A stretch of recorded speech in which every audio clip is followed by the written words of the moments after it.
Halo Sobat Belajar, apa kabar? Semoga selalu dalam keadaan baik ya. Balik lagi di Ayo Belajar, yang kali ini kita akan bahas sesuatu yang berkaitan dengan gunung api Sobat Belajar. Nah, pasti Sobat Belajar udah pada tahu ya, apa itu gunung api. Nah, gunung api adalah salah satu bentuk alam di muka bumi yang mana terbentuk dari proses naiknya magma ke permukaan, kemudian membeku, kemudian semakin lama semakin tinggi Sobat Belajar. Nah, bentukan-bentukan dari gunung api itu sendiri itu banyak sekali ya Sobat Belajar, yang mana kalau kita perhatikan dari banyaknya bentuk ini dia bakal membuat kenampakan-kenampakan yang sangat indah. Nah, seperti contohnya yang seperti Sobat Belajar bisa lihat di sini ya. Ini adalah salah satu view terbaik dari Gunung Merbabu. Gunung Merapi dilihat dari Gunung Merbabu.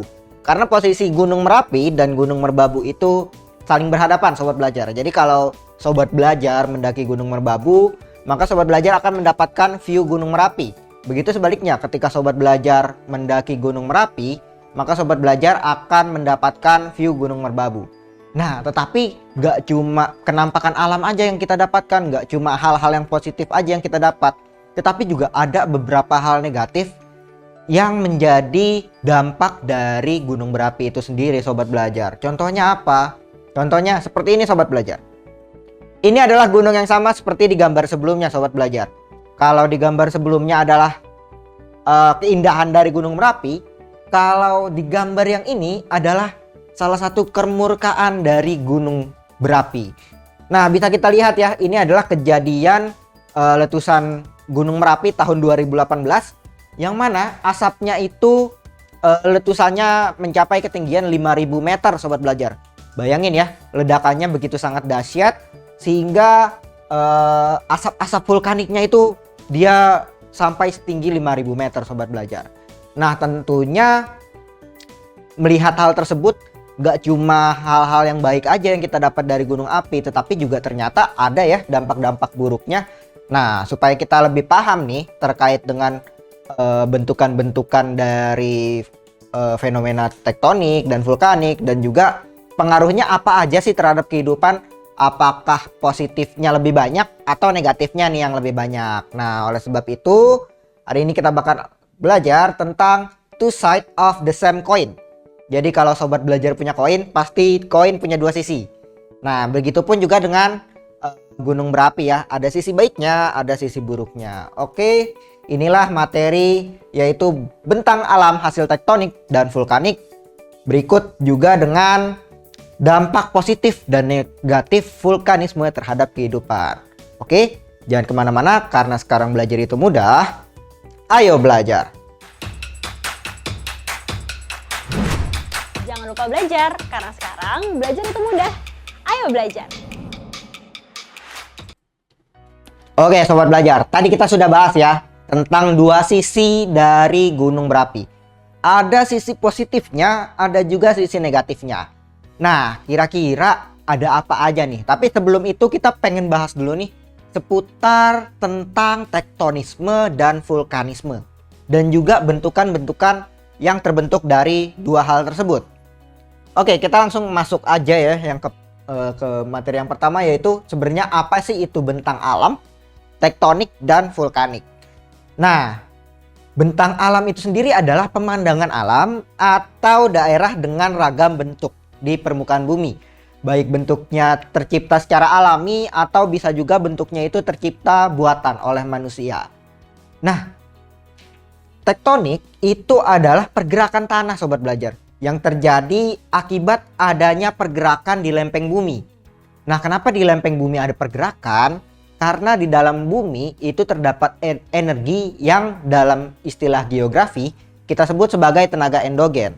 Nah, tektonik itu adalah hal yang berkaitan dengan hal tersebut gitu. Jadi ketika ada terjadi dorongan dari tenaga endogen di dalam bumi yang menyebabkan lempeng itu bergerak, sehingga nanti pergerakan-pergerakan itu akan menimbulkan bentuk-bentuk di atas permukaan bumi. Begitupun juga dengan vulkanik. Bedanya kalau vulkanik adalah pergerakan tanah atau batuan yang mana terjadi akibat proses dari adanya aktivitas gunung berapi. Jadi kalau tadi tektonik itu adalah hasil dari aktivitas tenaga endogen atau tenaga dalam bumi ya. Kalau vulkanik itu adalah hasil dari aktivitas-aktivitas gunung berapi.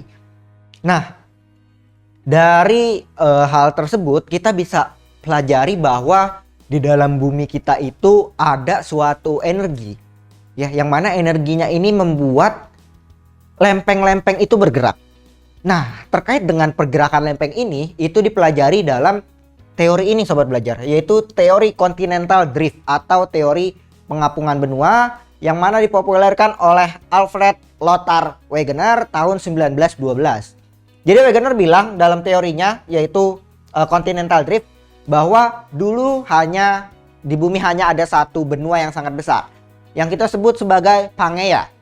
Nah, Pangaea ini kemudian dia terpecah menjadi banyak benua ya sobat belajar, yang mana ketika dia terpecah-pecah kemudian nanti ada yang saling mendekat, ada yang saling menjauh. Hal itu yang menyebabkan sekarang itu jadi banyak benua. Kalau kemarin dulu itu ya sekitar 250 juta tahun yang lalu hanya ada satu yaitu Pangaea. Kalau sekarang sudah banyak banget ya sobat belajar, ada benua Amerika, ada benua Asia, ada benua Afrika, ada Australia dan lain sebagainya. Nah, proses pergerakannya seperti apa? Proses pergerakannya kurang lebih seperti ini sobat belajar. Bisa sobat belajar simak ya, bahwa ada lempeng-lempeng yang bergerak, ada yang dia bergeraknya saling menjauh, ada yang saling bertubrukan sehingga bersatu menjadi satu benua. Gitu ya. Yang dulunya ini kalau kita lihat angka di sini itu menunjukkan berapa juta tahun yang lalu. Kita lihat di sini ada ratusan juta tahun yang lalu ya proses terjadinya. Jadi sudah terjadi sangat-sangat lama. Nah, bicara tentang hal tersebut, kita harus paham dulu kenapa sebenarnya lempeng itu bisa bergerak. Jadi yang menyebabkan lempeng itu bisa bergerak atau kenapa dia bergerak gitu ya, itu karena kalau kita lihat dari struktur bumi, bumi itu terbagi oleh 3 lapisan sobat belajar. Yang pertama ada lapisan inti yang berada di paling dalam bumi. Kurang lebih kedalamannya kurang lebih sekitar 6.000 km. Sementara di atasnya kemudian ada mantel bumi yang sifatnya dia itu lebih cair atau kental. Nah, di mantel bumi ini ada yang dinamakan astenosfer sobat belajar. Astenosfer itu adalah lapisan teratas dari mantel bumi. Yang mana berkaitan langsung gitu ya dengan lempeng yang paling atas atau kita sebutnya sebagai kerak bumi yang punya ketebalan 0 sampai 100 km. Jadi kalau kita membayangkan sebuah bumi, kita bisa bayangkan bumi itu seperti telur. Yang mana keraknya itu tipis, putih telurnya itu adalah mantelnya dan kuning telur itu adalah inti dari sebuah bumi. Nah, kita bisa bayangkan ya, kalau atasnya padat, di bawahnya itu kental atau cair, maka ketika bawahnya itu bergerak atau daerah yang cair ini bergerak, otomatis apa yang di atasnya itu juga ikut bergerak ya sobat belajar.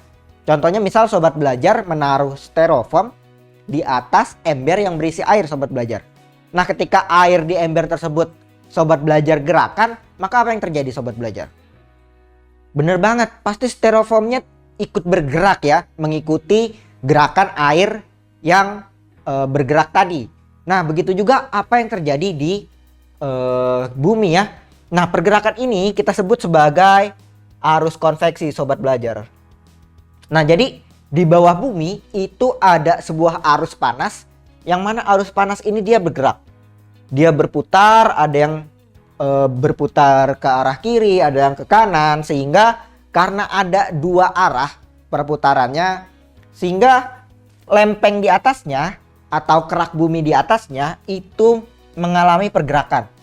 Ya sobat belajar, ada yang saling menjauh, ada juga dia yang saling bertemu sobat belajar. Karena arusnya itu dia bergeraknya saling bertemu, ada juga yang saling menjauh. Nah, akibat pergerakan-pergerakan ini akhirnya bentuk dari muka bumi kita tuh jadi banyak banget sobat belajar.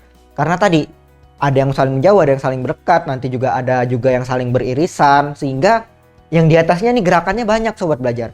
Karena banyak terjadi gerakan-gerakan tersebut, bentuk muka alam yang bisa kita lihat sekarang itu juga banyak. Nah, kalau kita lihat ya, secara pergerakan lempeng tektonik itu kita bagi jadi 3 sobat belajar ya. Karena tadi ada arus konveksi di bawah, kemudian lempengnya jadi bergerak, dan pergerakannya itu menimbulkan pertemuan. Nah, ada daerah pertemuan yang mana lempengnya itu saling mendekat atau saling bertubrukan. Nah, dalam istilah geografi itu kita sebut sebagai konvergen. Dicatat ya sobat belajar. Jadi kalau ada 2 lempeng yang saling bertubrukan satu sama lain, kita sebutnya sebagai konvergen. Oke? Nah, berikutnya ada lempeng yang saling menjauh sobat belajar. Kalau tadi lempengnya dia saling mendekat, dia bertubrukan, sekarang saling menjauh. Nah, karena saling menjauh kita sebut sebagai divergen. Jadi jangan sampai kebalik ya sobat belajar, saling bertabrakan konvergen, saling berjauhan divergen. Dan yang terakhir ada yang saling bergesekan sobat belajar. Kalau tadi ada yang bertubrukan, ada yang berpisah, sekarang dia bergesek. Nah, ini kita sebut sebagai transform. Oke. Nah, dari 3 ini dia menghasilkan banyak sekali bentukan ya sobat belajar. Bentukannya ada apa aja? Kita bahas dulu dari yang konvergen. Oke. Di konvergen atau di pertemuan antara 2 lempeng itu kita lihat dulu sebenarnya yang bertemu antar 2 lempeng ini lempeng apa dan lempeng apa. Karena di dalam bumi itu sendiri ada 2 jenis lempeng sobat belajar, yang kita sebutnya sebagai lempeng benua dan juga lempeng samudra, atau nama lainnya continental crust dan juga oceanic crust. Nah, lempeng samudra ini sifatnya dia massa jenisnya lebih berat sobat belajar. Dia juga lebih keras ya sobat belajar, yang mana karena dia massa jenisnya lebih berat, ketika 2 lempeng ini bertemu, otomatis yang massa jenisnya lebih berat akan menujam ke bawah gitu ya, sesuai misalnya dengan hukum Archimedes, yang mana ketika ada 2 massa jenis yang saling bertemu, misalnya minyak dan air, maka massa jenis yang lebih berat akan berada di bawah. Contohnya misal kayak tadi, minyak bakal di atas, air bakal di bawah. Begitu juga dengan apa yang terjadi di lempeng bumi sobat belajar. Jadi lempeng samudra dia akan menujam ke bawah dari lempeng benua. Sehingga apa yang terjadi sobat belajar? Yang terjadi adalah di sini ada kita sebut sebagai daerah subduksi ya sobat belajar. Jadi kalau ada pertemuan antara lempeng benua dan samudra, nah, pertemuan ini kita kenal sebagai subduksi. Nah, daerah subduksi itu akan menghasilkan apa sih? Nah, daerah subduksi karena lempeng samudra tadi menujam ke bawah, sehingga banyak air-air laut yang ikut masuk ke lapisan astenosfer, sehingga mengganggu lapisan astenosfer dan juga membuat kerak bumi yang paling bawah itu jadi lebih kental, sementara tadi massa jenisnya jadi lebih ringan, sementara di bawah juga ada tekanan yang sangat kuat. Otomatis magma-magma itu akhirnya terdorong ke atas sobat belajar. Jadi dia terdorong ke atas ya sobat belajar, karena ada tadi ada gangguan yang dihasilkan dari lempeng samudra yang coba masuk ke dalam, akhirnya magmanya keluar. Nah, ketika keluar, maka apa yang terjadi sobat belajar? Maka magmanya akan menjadi lahar, laharnya membeku, begitu seterusnya, dan akan menjadi sebuah gunung api.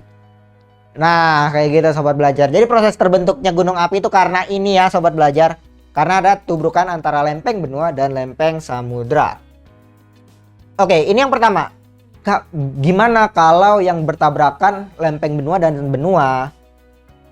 Nah, kalau benua dan benua yang saling bertubrukan, maka karena sifatnya sama, otomatis dia akan saling bertubrukan, sehingga karena dia sama ya massa jenisnya, sehingga terjadi penujaman ke atas sobat belajar.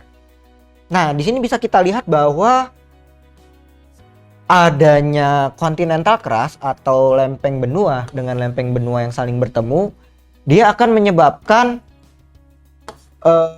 penujaman ke atas. Nah, kemudian dua lempeng yang saling menunjam ke atas ini akan membentuk sebuah barisan pegunungan sobat belajar. Nah, salah satu pegunungan yang terkenal di area ini atau di area tempat bertemunya lempeng benua dan lempeng benua itu adalah pegunungan Himalaya sobat belajar. Himalaya. Ini ya.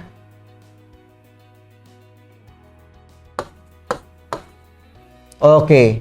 Nah, ini adalah salah satu bentuk ya sobat belajar, dimana ketika benua dengan benua yang karakteristiknya sama sehingga tidak ada yang menunjam ke bawah gitu ya, sehingga dua-duanya bergerak ke atas. Jadi makanya ini yang menyebabkan Gunung Everest menjadi gunung tertinggi di dunia jika diukur dari 0 mdpl ya sobat belajar, yaitu ketinggiannya kurang lebih 8.000 meter. Nah, itu Himalaya ya. Nah, ini dia penampakannya ya sobat belajar, bisa sobat belajar lihat. Oke, berikutnya. Nah, berikutnya ada lempeng samudra dengan lempeng samudra itu saling bertubrukan. Nah, karena dua-duanya memiliki massa jenis yang berat, otomatis dua-duanya akan menunjam ke bawah sobat belajar. Nah, ketika dia saling menunjam ke bawah, apa yang terjadi? Yang terjadi adalah terjadinya palung yang sangat besar. Nah, palung tersebut yang paling terkenal adalah ini sobat belajar, yaitu Palung Mariana atau dikenal sebagai palung terdalam di dunia. Nah, yang mana tiap tahun kedalamannya itu selalu mengalami penurunan ya sobat belajar. Jadi semakin lama semakin dalam karena ada dua lempeng ini yang dia saling menerobos ke bawah dua-duanya. Jadi bakal menggali sebuah palung yang sangat dalam. Nah, itu konvergen. Oke, bagaimana dengan divergen? Apakah bakal menghasilkan bentuk alam yang sama atau berbeda? Kita lihat ya, coba ya sobat belajar. Oke, berikutnya ada divergen. Yang pertama kita coba lihat dulu dari divergen yang terjadi di benua ya. Jadi perpisahan dua lempeng atau lempeng yang saling terpisah itu akan menghasilkan apa sobat belajar? Tentunya ketika ada lempeng yang berada di darat gitu, dia saling berpisah.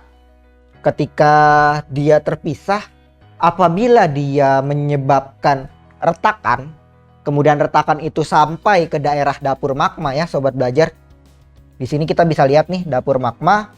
Di sini ada retakan sehingga membuat magmanya itu mengalir ke atas.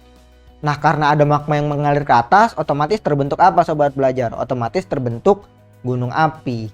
Nah, gunung inilah salah satunya contoh dari gunung api tertinggi di dunia sobat belajar. Letaknya di Afrika. Jadi kalau sobat belajar ke Afrika bakal melihat sebuah gunung api terbesar, yaitu gunung Kilimanjaro, yang kurang lebih ketinggiannya itu sekitar 6.000 meter sobat belajar. Nah, selain tadi membuat gunung api karena dia membuat retakan akibat saling berpisah, ada juga bentukan lain yang terbentuk, yaitu disebutnya di sini Rift Valley atau lembah yang sangat besar ya sobat belajar. Nah, yang mana lembah ini ketika dia terpisah, kemudian kan air pasti turunnya ke bawah ya sobat belajar, ke daerah yang lebih rendah. Otomatis air di daerah tersebut terisi sehingga ini menyebabkan danau sobat belajar. Nah, ini yang terjadi di Afrika ya sobat belajar gitu, karena Afrika tuh bentuknya seperti itu sobat belajar. Ada dua lempeng benua dan benua di daratan, dia terpisah gitu, sehingga bentuknya jadi seperti ini. Nah, kurang lebih bentuknya seperti ini sobat belajar. Jadi dia ada terpisah ya. Jadi ini ada satu lempeng, di sana ada lempeng lagi, satu lagi sobat belajar. Yang mana bawahnya ini nantinya akan jadi danau, karena tadi ya ada air mengalir ke bawah, dia mengisi.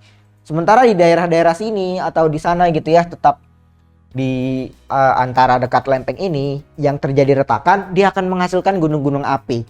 Karena tadi ada magma yang keluar ke permukaan kemudian membeku jadi gunung api.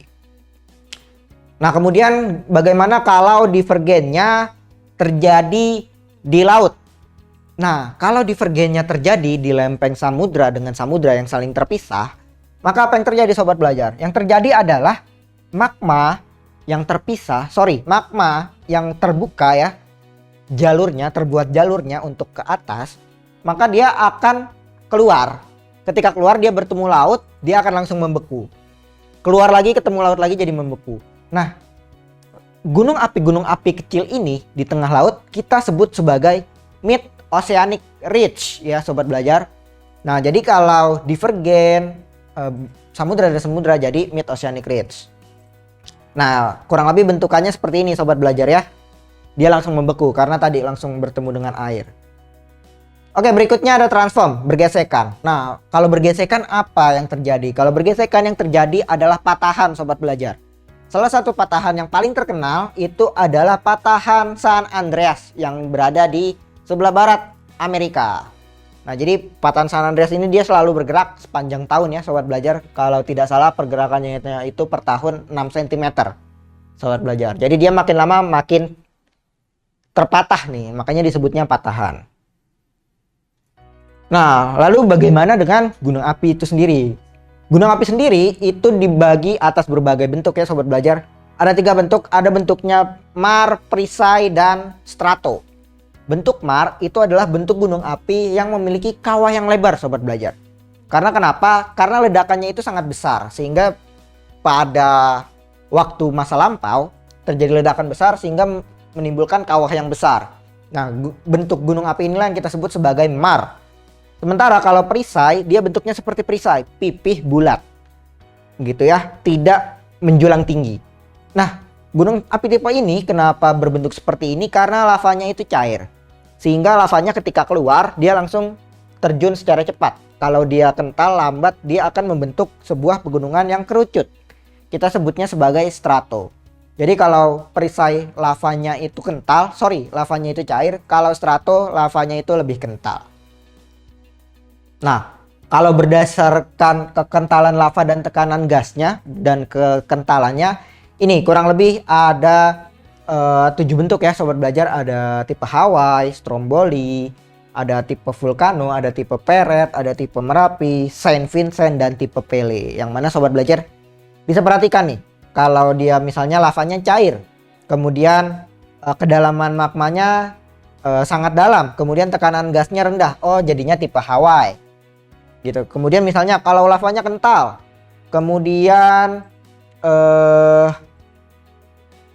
kedalaman lavanya dalam, kemudian tapi tekanan gasnya itu tinggi, oh maka akan menjadi tipe Pele. Nah, cara baca gambar ini seperti itu ya sobat belajar. Jadi ada beberapa bentuk nih dari gunung api kalau berdasarkan lava, tekanan gas, dan kedalaman magmanya.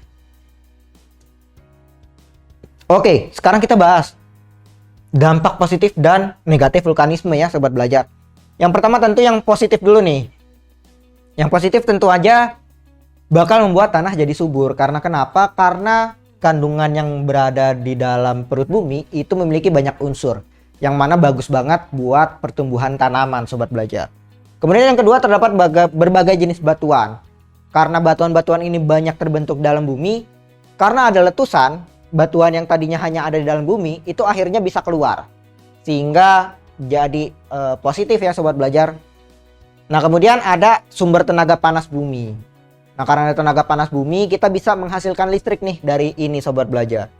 Kemudian ada juga sumber air yang mengandung mineral, yang mana cocok misalnya untuk beberapa jenis pengobatan, misalnya air belerang gitu, yang sangat cocok untuk orang-orang yang menderita penyakit kulit sobat belajar.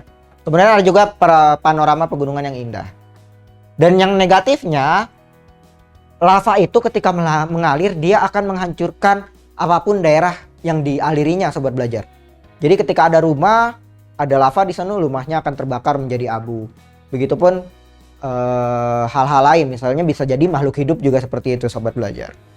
Kemudian ada gempa vulkanik sobat belajar. Gempa vulkanik ini lebih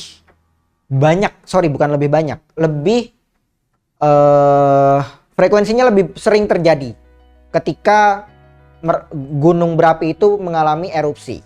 Jadi karena terjadi erupsi, dia nggak sekali doang gempanya biasanya. dia terjadi bisa berkali-kali gitu. Bahkan sehari bisa sampai 3, bisa sampai 5. Beda dengan gempa tektonik yang rentang waktunya ketika terjadi itu cuma sekali atau 2 kali aja. Tapi kalau gempa vulkanik banyak. Nah, kemudian yang terakhir ada hujan abu vulkanik yang mana berbahaya bagi saluran pernafasan gitu ya. Jadi ketika ada gunung berapi meletus, sobat belajar tentunya harus menggunakan masker. Karena kenapa? Jangan sampai abunya terhirup. Karena ketika abunya terhirup, kemudian mengendap di paru-paru, akhirnya jadi penyakit saluran pernafasan. Oke, itu tadi adalah materi tentang bentuk alam dari aktivitas tektonik dan vulkanik dan dampaknya itu apa terhadap kehidupan. Nah, supaya lebih paham kita coba bahas soal ya, sobat belajar. Kita coba lihat dulu nih.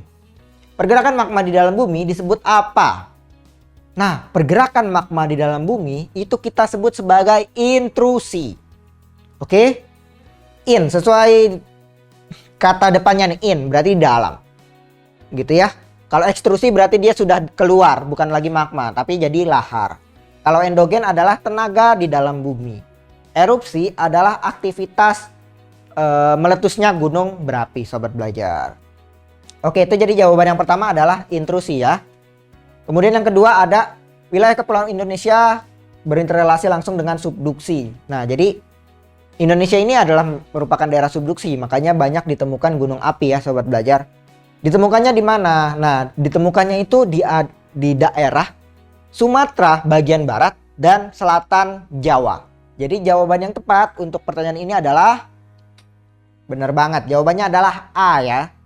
Jadi daerah subduksi itu ada di barat Sumatera, selatan Jawa, kemudian ada lagi nanti di sebelah timur dari Sulawesi, nanti mengalir lagi ke atas ke Filipina, nanti ketemu Jepang dan begitu seterusnya.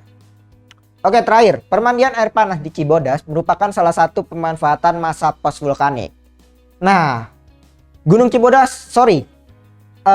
pemandian air panas Cibodas terletak di gunung apa, sobat belajar? Ada yang pernah ke sana? Oke, bener banget. Jawabannya adalah Gunung Gede dan Pangrango. Nah, Gunung Gede dan Pangrango ini sebenarnya gunung yang berbeda. Tetapi karena lokasinya berdekatan sehingga diletakkan dalam satu taman nasional yang kita sebut sebagai Taman Nasional Gunung Gede Pangrango. Oke, itu dia tadi adalah materi yang berkaitan dengan bentuk tektonik dan vulkanik dan juga dampaknya terhadap kehidupan. Nah, itu aja yang bisa kakak sampaikan hari ini. Semoga bermanfaat karena sekarang belajar itu mudah. Ayo belajar. Jangan lupa belajar karena sekarang belajar itu mudah. Ayo belajar.